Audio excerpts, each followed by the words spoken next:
आप देख रहे हैं पूरबिया टीवी, सच्चाई का दर्पण। मैं हूँ प्रिया सिंह। आइए ले चलते हैं बड़ी खबर की ओर।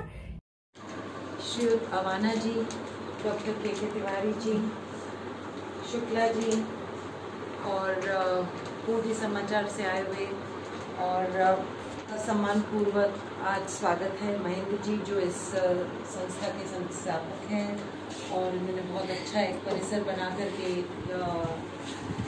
प्राइमरी स्कूल को रचाया है। यहाँ पे आप सभी लोग यहाँ पे कार्यरत हैं डॉक्टर्स के रूप में, अलग अलग तरह के डॉक्टर्स के रूप में। कोई होम्योपैथिक है, कोई आयुर्वेदिक, अलग अलग तरीके से MBBS। आप सभी का मैं स्वागत करती हूँ आज के इस विचार वाले सेशन में। आज का जो एक हमारा डिस्कशन का टॉपिक रहेगा वो एक बहुत ही गंभीर टॉपिक है, जिसको हम इंग्लिश में चाइल्ड सेक्सुअल अब्यूज़ कहते हैं या बाल यौन शोषण कहते हैं। कहते हुए लोगों को शर्म आती है, परंतु इतना मैं बता दूं कि इसके आंकड़े हमारे भारतवर्ष में हमारा भारतवर्ष इस पे नंबर 1 पे है। और ये बहुत ही शर्म की स्थिति है कि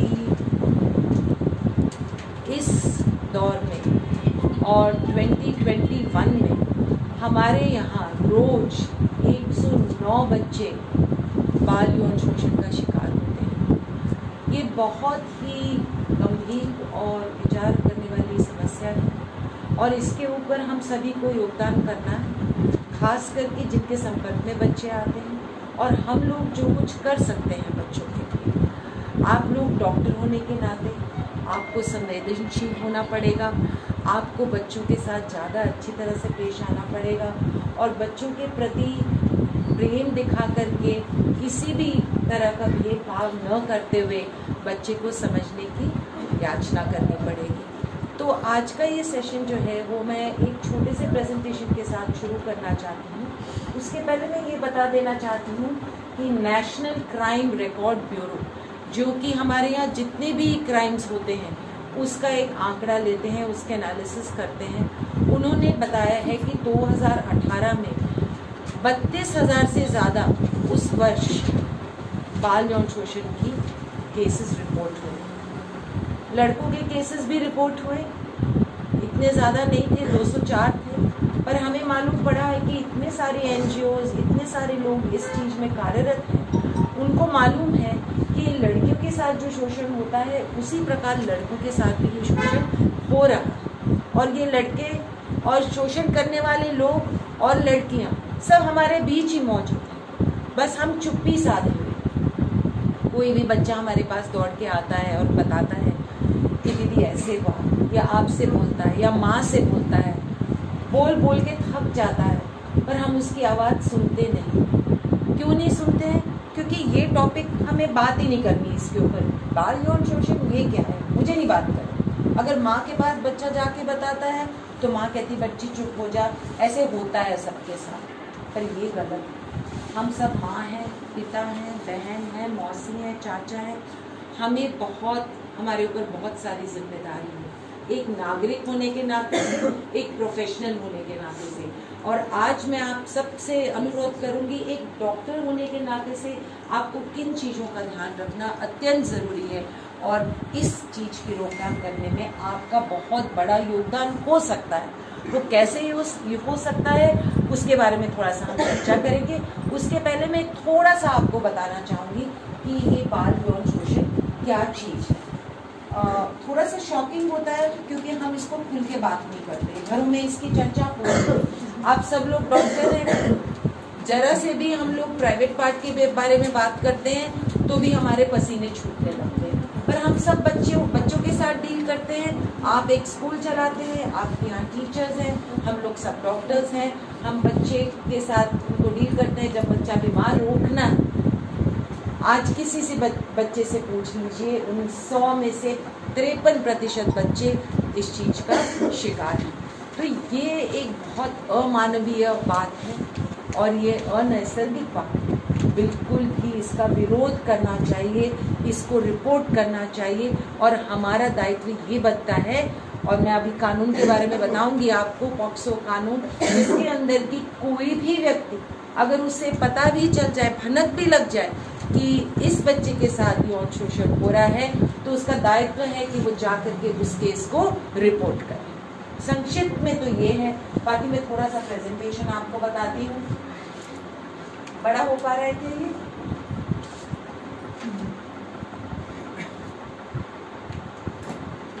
तो इनको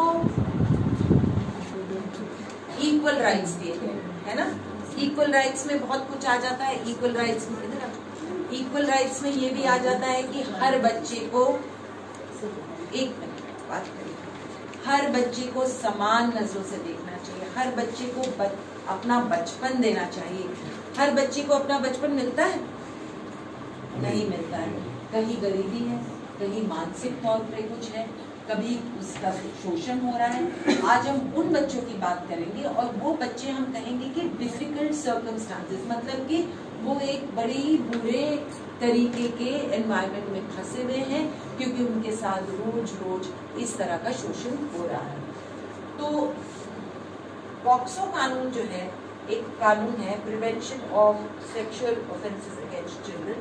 तो ये जो कानून है, उसके तहत जो सेक्सुअल एक्ट होता है बच्चों के साथ, न चाहते हुए बच्चों के साथ, हमेशा जो सेक्सुअल एक्ट होता है, सेक्स होता है, वो न चाहते हुए ही होता है। बच्चे का शरीर इतना विकसित है ही नहीं कि उसके साथ इस तरह का बर्ताव हो, पर बड़े लोग, और अब तो मैं देख रही हूँ कि छोटे बच्चे भी ये करने लग गए हैं, और उससे बच्चों को, लड़कों को और लड़कियों के दोनों के शरीर को हानि पहुंचती है।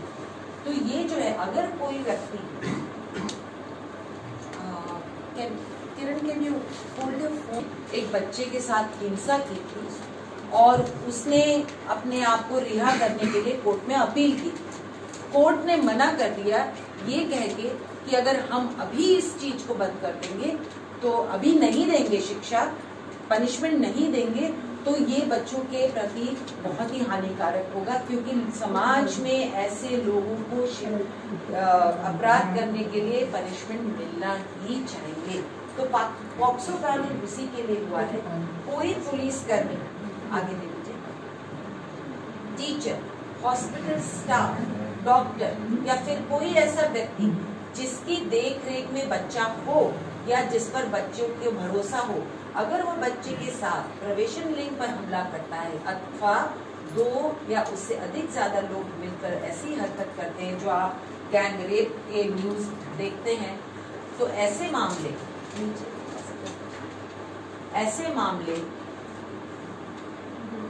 ऐसे आते हैं और उनको दोषी करार किया जाता है। पॉक्सो में बहुत सारे प्रावधान हैं। आगे कर दीजिए शुक्ला जी।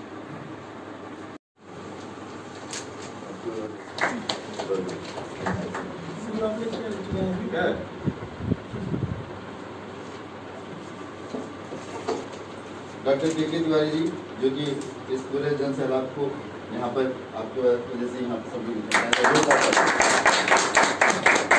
अब मैं तिवारी से रिक्वेस्ट करूँगा डॉक्टर कान साहब का स्वागत शॉल ला के।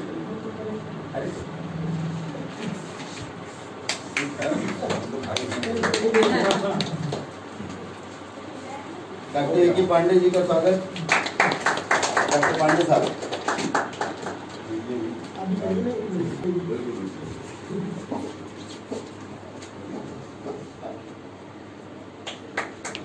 डॉक्टर पांडे